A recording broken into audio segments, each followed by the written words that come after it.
CM வரும்போது நீங்க ஏதோ அவருக்கு எதிராக கோஷம் போட்டதாகவும் ஜட்ஜிக்கு எதிராக கோஷம் போட்டதாகவும் ஒரு வீடியோக்கள் வந்து வருது.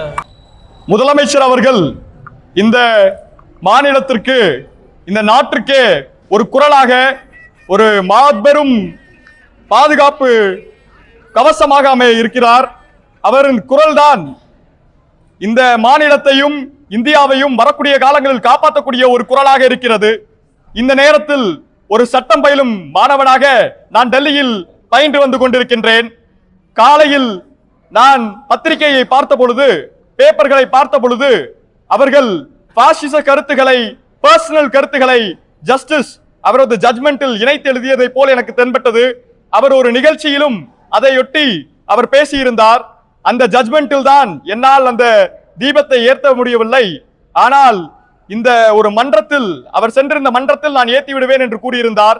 அதை கண்டு நான் மிகவும் கவலை அடைந்தேன். அதையொட்டி நேற்று சிஎம் அவர்கள் மிகவும் புரட்சிகரமான ஒரு ஸ்டேட்மெண்டை கொடுத்தார். அவர் என்ன கூறினார் என்றால், நான் இதை செய்வோம், இதன் கான்சிக்வன்சஸை நாம் பார்த்துக் கொள்ளலாம் என்று கூறினார். அந்த தைரியத்தில் தான் அந்த கோஷத்தை நான் எழுப்பினேன்.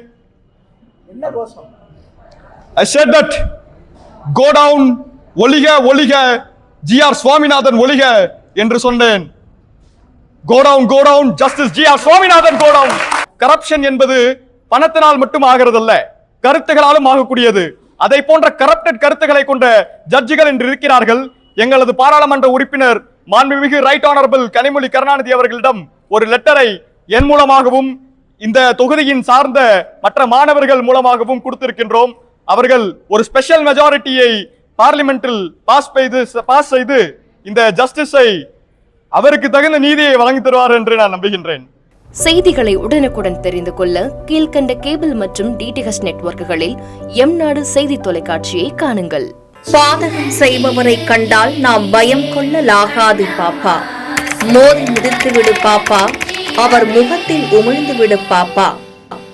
அண்மை செய்திகளை உடனுக்குடன் தெரிந்து கொள்ள இணைந்திருங்கள் எம் நாடு தொலைக்காட்சியுடன்.